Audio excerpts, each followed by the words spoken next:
यहाँ पर सवाल है दो संख्याओं का अंतर उनके योग का 3/4 है। तो दोनों संख्याओं का अनुपात कितना। सबसे पहले हम एक चीज समझते हैं। मान लिया ए और बी है, दोनों में जो हमें बांटना है वो 12 रुपए बांटने हैं। तो इसको ये भी कह सकते हैं ए और बी का टोटल जो है वो 12 रुपए है, जो इसको हम लोग कह सकते हैं ए और बी में बांटना है। अब ऐसे बांटना कि ए को बी से 2 रुपए अधिक मिलना चाहिए, तो इसको हम लोग कह सकते हैं ए माइनस बी बराबर 2। तो इसका मतलब क्या है, ए को बी से 2 रुपए अधिक मिलने चाहिए। तो अब हम लोग 12 रुपए को एबीसी में कैसे बांटते हैं कि ए को बी से 2 रुपए अधिक मिले। तो 12 में से हम लोग 2 रुपए निकालते हैं और वो ए को दे देते हैं। तो अब हमारे पास बचे रह गए हैं 10 रुपए। अब 10 रुपए में किसी को ज्यादा कम नहीं देना, जिसको ज्यादा देने थे 2 रुपए वो हमने दे दिए। अब 10 रुपए ए और बी में दोनों में बराबर बांट देते हैं, 5 हिस्से दे देते हैं, 5 हिस्से। तो ए को मिल जाएंगे 7, बी को मिल जाएंगे 5। तो हमारे यहाँ पर ए को बी से 2 रुपए अधिक मिल गए। अब यही चीज उसने कहा दो संख्याओं का अंतर जो है उनके योग का 3/4 है।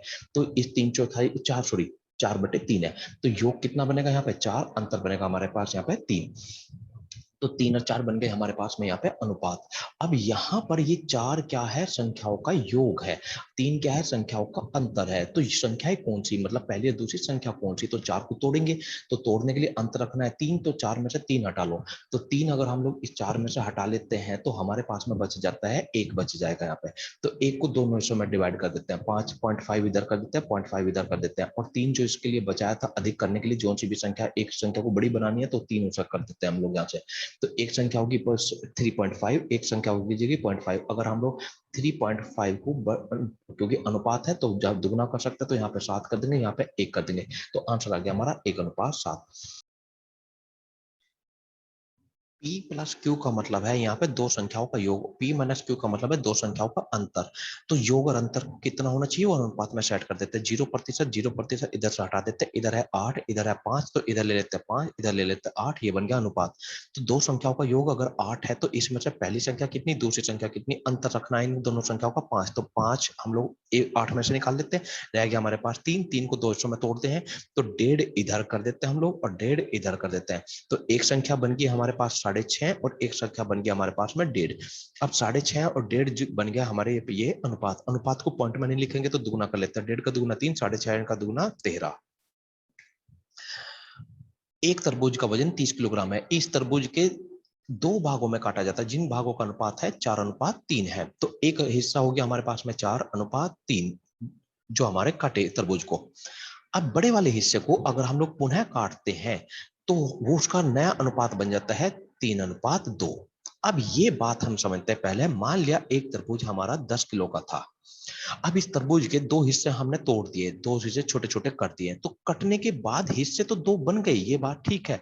लेकिन जो वजन होगा वो 10 किलोग्राम का 10 किलोग्राम ही रहेगा। वजन कटने से पहले और कटने के बाद समान होंगे, चाहे कितने ही हमने पीस कर दिए।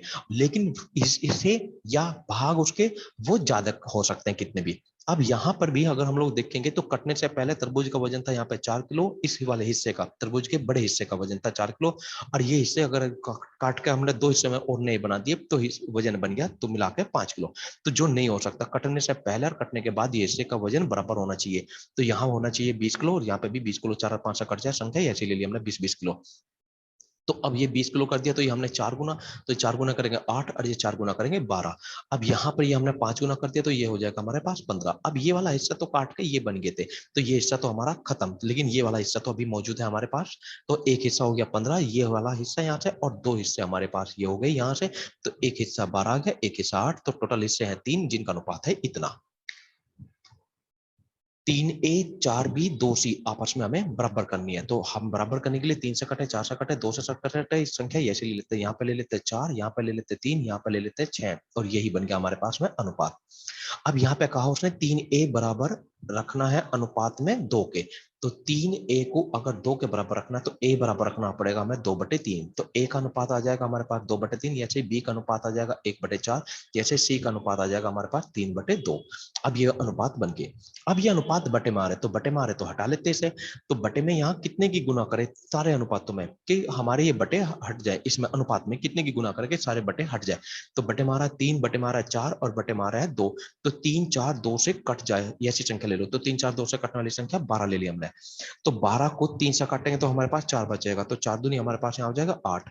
ऐसे ही यहाँ पर अगर हम लोग संख्या लेंगे 12 ही लेंगे और इधर भी गुना लेंगे हम लोग 12 लेंगे। तो 12 से काटेंगे 3 बचेगा, यहाँ से 12 से को 2 से काटेंगे 6 बचेगा, तो 6 18। तो अनुपात बन गया हमारे पास 8:3:18।